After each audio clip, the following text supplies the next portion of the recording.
Today's vlog will be in two parts. Part 1.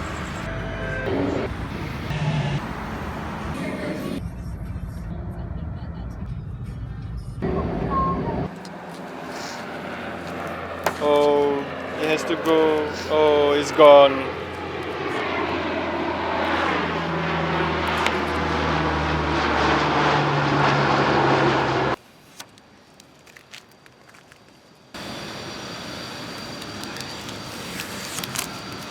Oh, it's gone.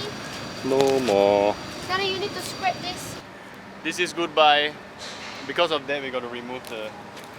It was a nice SQ sticker.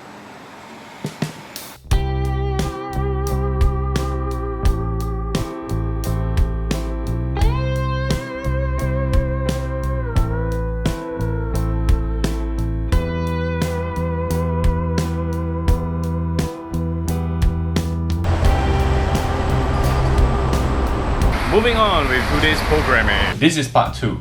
Try your level best to ignore the mess that is, yeah. Or is this better?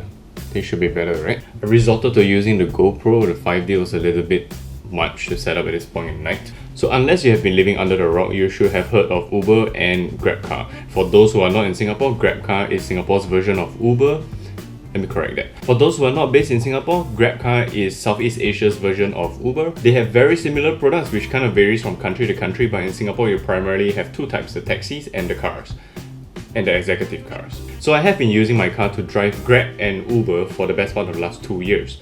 That was until the car had to bye-bye. There are, and I'm pretty sure you have seen a number of reviews that were done by Straits Times, Channel News Asia, Today and all that kind of. In all fairness though, it was great effort by their part, but frankly speaking, you can't exactly evaluate something like Grab and Uber in just the course of a day or even a week. So given I've been doing this for the past 2 years, this should be a pretty comprehensive review of it. Given I was doing this part-time, I do have a day job, but it should not be too far off from a full-time experience. So I hope you find this video useful and insightful, whether or not you're a driver or a rider or a driver to be. So signing up with Uber and GrabCar is pretty straightforward in Singapore. You do have to sign up for a transportation company under ACRA. You do have to have a car, obviously.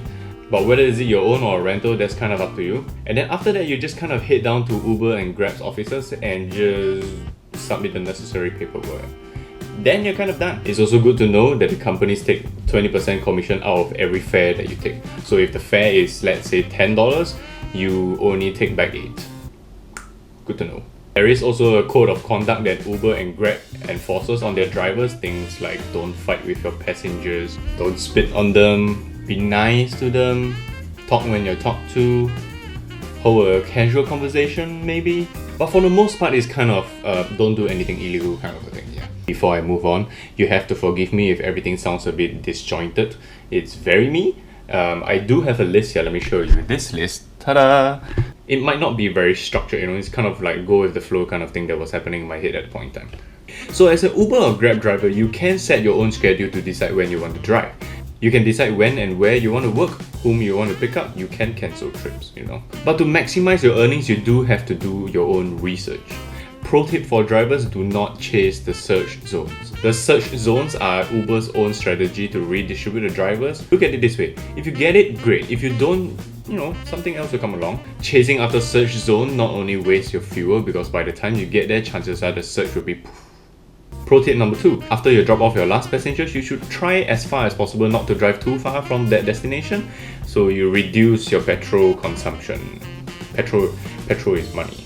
So now given that both Uber and Grab accepts cash, you should have like a small little money tray in the car with a bunch of 10s, a couple of 5s and a couple of 2s, including some coins and stuff like that, and then you're good. Don't be too worried about running out of cash, chances are you never will. In my experience, I never had to change for money. People were very nice. Most of the time they give exact change. Although there was one time 3 people gave me $50 in a row. About research, this should not come as too much of a surprise. Different times of day and night will result in different levels of supply and demand throughout the island, whether or not you're in the suburbs or whether you're in town. Also, different times of year will result in different levels of supply and demand. For example, when the school holidays are happening, you will have lesser demand between 6 and 7 a.m. maybe even 8 a.m. And sometimes during the holidays, people tend to travel. There will be a slight dip in demand that is to be expected. On the research part of it, take the effort to learn the roads. Singapore is not that big. There are major arterial roads and expressways in Singapore that you kind of can map in your head. So if I tell you to go from Tampines to Jurong, you kind of know which route to take. Pro tip number 3, use Waze, not Google Maps. Google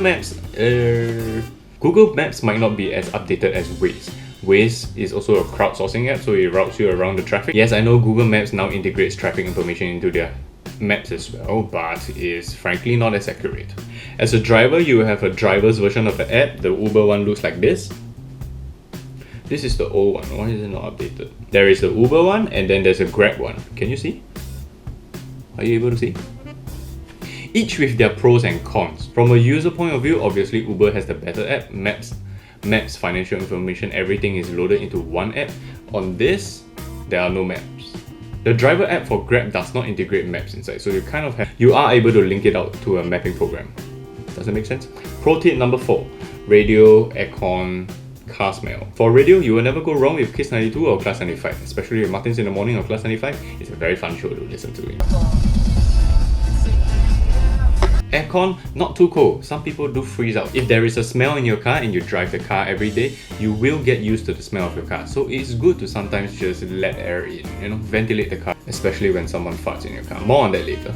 And for the new drivers, here's a tip for you. Don't be too tensed up over what the rider might feel. If the rider doesn't say anything, means everything is okay. It's fine, just chill, drive. You also realize that drivers are generally nicer on Uber and Grab because they are rated. And unknown to most people, this rating system is actually a lifeline of the driver. In the Singapore system, a driver is required to keep at least a 4.3, which if you think about it, on a 5-star system is pretty high. Because to a normal person, if you tell them to rate from a 1 to a 5-star, the general average would be 3, correct? No, not with Uber. According to the Uber system, and let me break it down for you. 5-star is a pass, 4-star is considered a fail, 3-star is very fail, 2-star is epic fail, 1-star is mega fail. Like you got into an accident and the car blew up.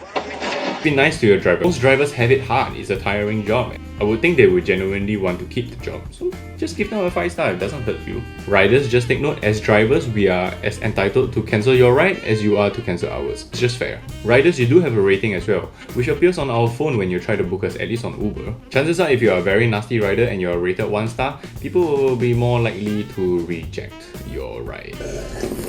To be drivers, you probably won't make as much money as Uber or Grab claims.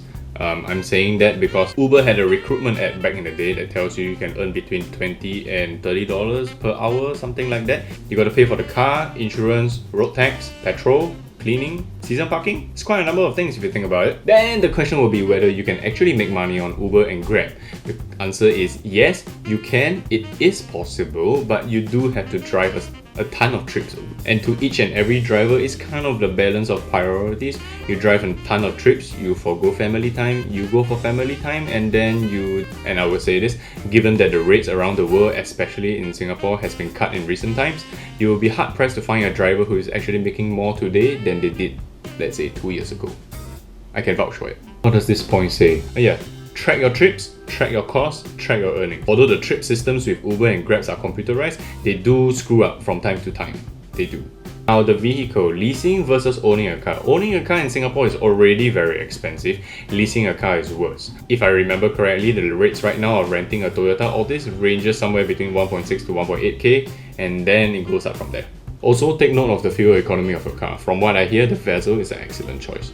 Passengers, you get all sorts. On the Uber platform, you do get more expats and tourists because Uber is an international platform. On Grab, you tend to have the more local people. There is nothing noticeably good or bad out of the two groups though. No, they are about the same. I once had a couple from Mexico who were on their honeymoon, very nice people. There will be angry and unpleasant passengers, maybe because someone threw a rock in their head. But that should not ruin your drive or ruin your rating, for example. They're all just part of the job, I've also fetched tons of drunk passengers, especially on Friday and Saturday nights, guaranteed. If you go to Clarke Quay, I have had the blessing of not having anyone throw up in my car before. They were all very nice. They kind of respect that the car is yours. Most of them, when they do want to vomit, they kind of ask you to stop the car and then I do keep something like this at the bottom of my chair when it's more of a just in case thing. Yeah. Interesting passengers. I had passengers making out at the back of my car before, like full on. Like, it was disturbing kind of full on, you know? Won't say who. You will have the quiet ones, you have the very chatty ones. Taking out drunk passengers sometimes can be really fun, especially because of the stuff they say.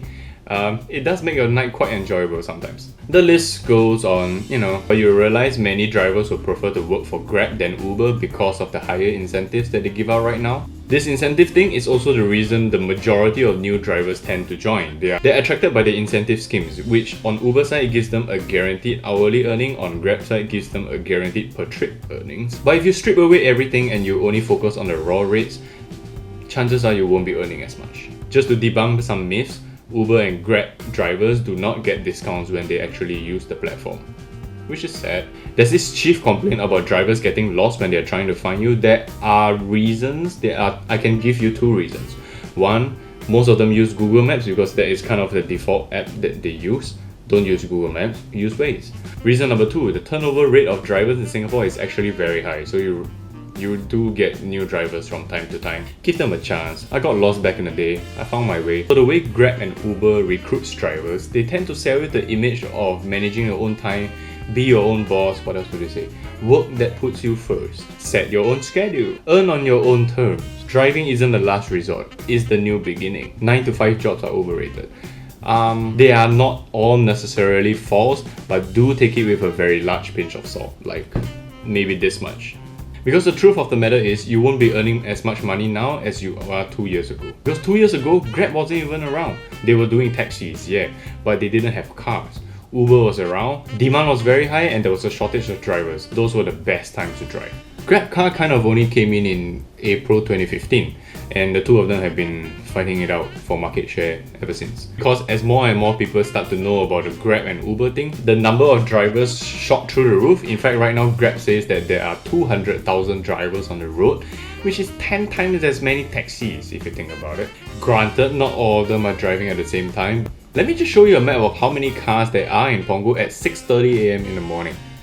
By my count, maybe about 30 to 40, and that's only in Punggol.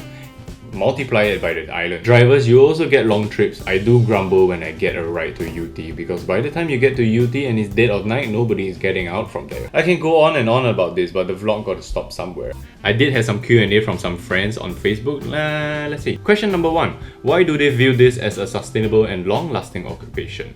I don't know if they genuinely think that this can be a long and lasting operation, but I can tell you from a business standpoint, they just need the numbers to get themselves to IPO. Question number 2. Have you found someone who genuinely wants to be an Uber driver simply because of his interest to interact all kinds of people and not for monetary motives? There are people who drive on Grab and Uber not for monetary motives. I know of this guy who has a BM 5 Series. He bought it 3 years before he retired. And then he spent like a good 6 months sitting at home doing nothing. So he decided to make use of his car and just go around driving around in the day. And when he's tired, he just go home. Right? He decided to use his car in his retirement age and just go around driving, meet new people. It's fun, keeps the time going. Question number 3. What do you do when you feel a fart coming and there's a passenger in the car? And you know this one's gonna stink. It did happen from time to time. If you were a passenger who was fetched by me in my car and you smelled a fart, I apologize. I'm sorry. Can I just say more passengers fart in my car than the other way around? The car has 2 ventilation modes. I have no idea what it's called, but the symbols look like this and like this. My car's aircon generally runs on this. When a fart comes, I switch to this. People fart. It's normal. It's a little bit annoying. It's normal. Question number 4. Are the claims that ads make true? Example, can cover cost of rental and petrol by just driving a few hours a day or making a certain amount of money per day, per week, per month. If you're driving on the incentive scheme, you have a chance of earning more. And think about this. If let's say you are a full-time worker and you work from 9 to 6 and then you got to drive like 3 hours after that or before that, work-life balance kind of comes into play. And driving is a tiring job. And driving on Grab and Uber, it's tough. You can't pick people off the streets. You got to wait for a booking to come to you, otherwise you're just stoning there. Once the booking comes in, you got to make your way down to the arrival point. That takes time. And then sometimes, or most of the time, you got to wait for the rider. That takes time. And then you got to make the trip down to the destination. That takes time. Only after you drop off at the destination can you receive your next request. So the time factor of waiting for rides is quite high. Making a certain amount of money per day, week or month, true, it's possible. you do have to clock quite a number of trips. I know of a couple of drivers who earn a very decent living, even after expenses, but they do something like 60 to 70 hour weeks, which in my opinion is just not healthy. So that's kind of all I have. I hope this video was as informative and insightful for you, especially from the perspective of a driver who has been driving for the past 2 years. If you do like this video, give it a good thumbs up. There is a red button down below here somewhere that is not supposed to be there. Go click it. Otherwise, your next driver might not be very nice.